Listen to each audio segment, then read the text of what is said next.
Hey, what's up guys? Radku here, back with another Yu-Gi-Oh video. And today is going to be the Tier 0 deck. The best deck in the entire game. Penguins.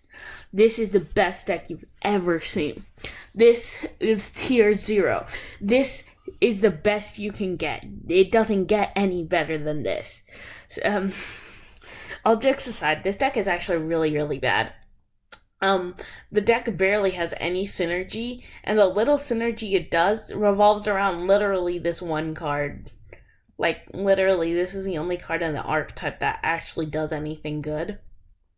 Well, but we have, new support recently, which gave me enough to make a deck out of, but did not give me enough to make a good deck out of, without just making this a water deck, which would have been kind of sad if all I could do with this Tier 0 deck is just make water. So I decided to go full penguin, pure penguin, Tier 0, and just completely mow down the competition. By that, I mean I normal summoned once and then ended my turn and then got destroyed turn 2. So yeah, without further ado, let's start off the deck. Starting things off, I play 3 copies of Nope Penguin, or No Penguin, or Nope Penguin, I don't know. During either player's turn, when a penguin activates its effect, special summon this card from your graveyard. So, a lot of the penguins do have graveyard effects, and I actually forgot to add a Foolish Burial in this deck. So, I'm gonna do that. Don't mind that. Then I play 3 copies of Puny Penguin. Now, really the only reason I play this is because this deck just doesn't have enough support. But its effect is when this card is sent from the field to the graveyard after being flipped face up, target 1 penguin monster in your graveyard, special summon it in attack position or face down defense position. So none of the penguins have flip effects, so that doesn't really matter. That would have been kind of funny if they made penguin a flip archetype. Then it would have been even better. This card's actually kind of decent. It's got some recurrence for other cards, but frankly, it's just not very good. Then I play 3 copies of the Great Emperor Penguin, literally the best card in the entire deck. You contribute this card, special summon up to 2 penguin monsters from your deck, except the Great Emperor Penguin. So you could summon Glacier Beast, Polar Penguin, which the funny thing is, if it has the word penguin in its name, it's part of the penguin archetype, despite the fact that this is part of Glacier Beasts.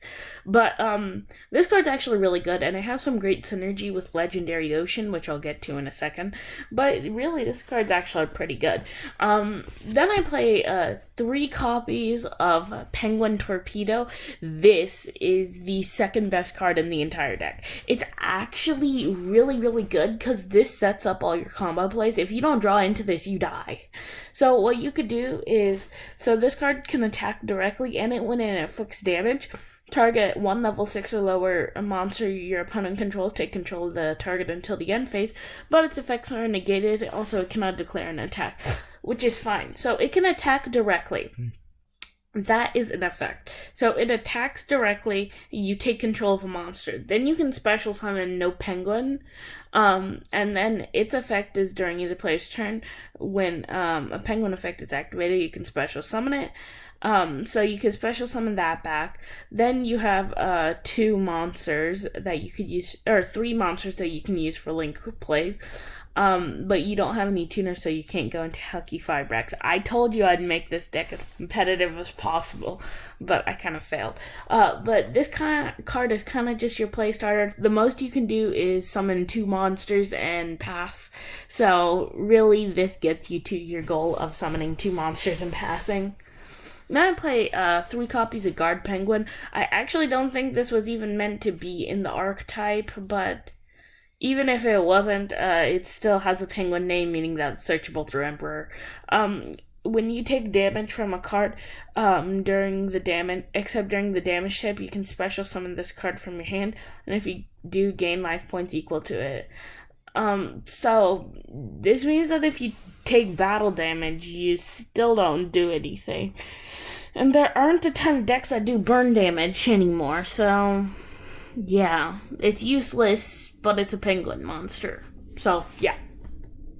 And I play 3 copies of Glacier Beast Polar Penguin. This isn't even part of the archetype, but I decided to play it. I technically could have played Fluffle Penguin in the deck, but I didn't want to, because that has 0 practical use in this deck.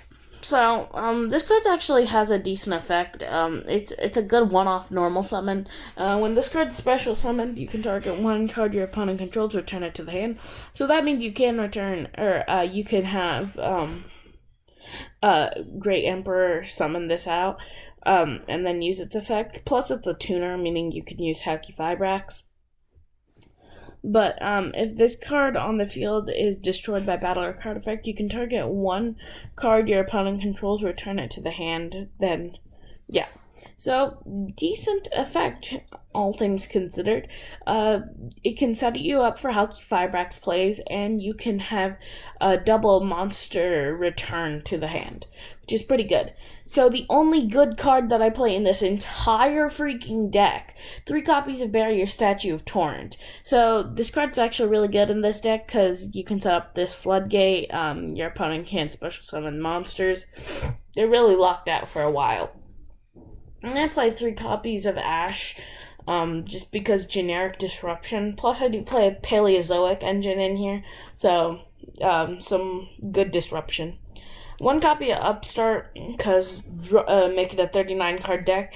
The thing is that if you make a bad deck more consistent, it doesn't make the deck more consistent. It just makes it easier to draw into your bad cards. 1 copy of Card Destruction, same reason. It can help selectively mill through your hand. Plus, no Penguin and Puny have effects in the graveyard, so that's decent, I guess. 1 copy of Foolish Burial to send no Penguin. Then I play 2 copies of Legendary Ocean. This card's actually really good. So it's treated as Umi, which doesn't really matter, but the thing is that it has a really good effect. All water monsters on the field gain 200 attack, then reduce the level of all water monsters in both players' hand by 1. So the thing is that it might affect your plays later, which doesn't really matter considering that this deck has no plays. But this means you can normal summon your Great Emperor Penguin without a tribute. And then you can go into your combo plays, which is saying something crazy for this deck because this deck has no combo plays. But yeah, this card is actually really good. And I play 3 copies of Double Summon. Again, you can't special summon that much in this deck, so having 2 normal summons is good. Then I play 2 copies of Salvage. This card's actually pretty good. Target 2 water monsters with 2,500 or less attack in your grave and add this target to the hand. So almost all of them have 2,500 or 1,500 or less, except no Penguin. No Penguin and Emperor, which is actually fine because no Penguin has a graveyard effect, and really you don't need another copy of Emperor. So yeah, pretty decent. And it's just able to get back your Puny. Like, this card is the cutest card in the deck. Like, no contest, hands down. Get back the cutest card, call it a day. But into the traps, 2 copies of Paleozoic Dynamiscus, 2 copies of Canadia, 1 copy of Olindius, and 1 copy of Pike. So, Dynamiscus is self-explanatory, banish cards. Canada is actually pretty good because it can change cards to face down defense position during your opponent's turn, which is good. Then I play this just because spell and trap removal, and this for a consistency boost. And that is it for the main deck. Moving into the extra deck, I play some Paleozoic cards for no reason. I play 2 copies of Paleozoic Anemone.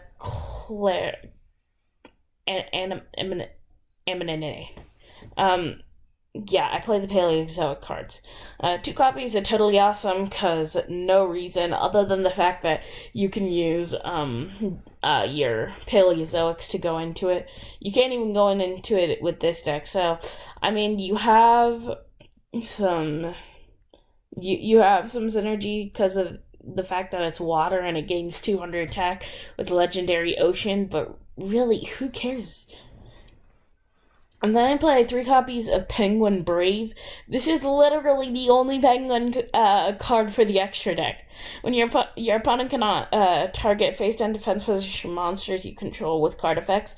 So that's why I think that this Konami meant to make this as a flip deck, but just never got around to it.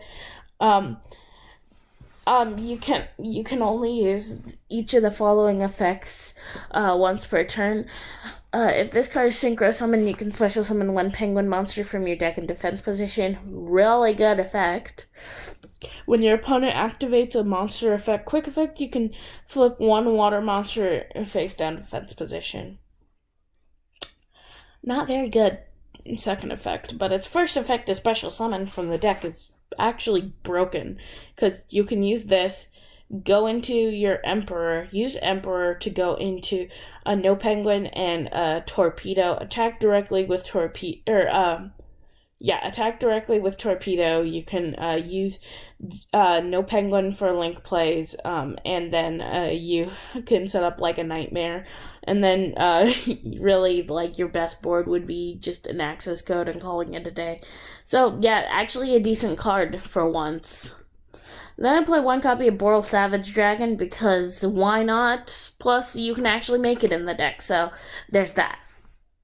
1 copy of Halky Fibrax to get your tuner out because your Glacier Beast Penguin is literally your only tuner in the deck. 1 copy of Nightmare Phoenix and 1 copy of Nightmare Cerberus just because generic. 1 copy of Access Code because this is your only OTK maker in the entire deck, and really the most you're going to be able to do is set up an access code with like 4300 and just passing. Then I play 1 copy of the Water Charmer Gentle just because I wanted to, plus it's generic water support. So, yeah, that's pretty much it. This was a really hard deck to make because this deck sucks. Like, it's really bad. But, yeah, that's pretty much it. Please like, subscribe, share, comment, let me know what you thought, and let me know if there's anything you would change about the deck. Would you change up the Penguin lineup, or would you change up the extra deck?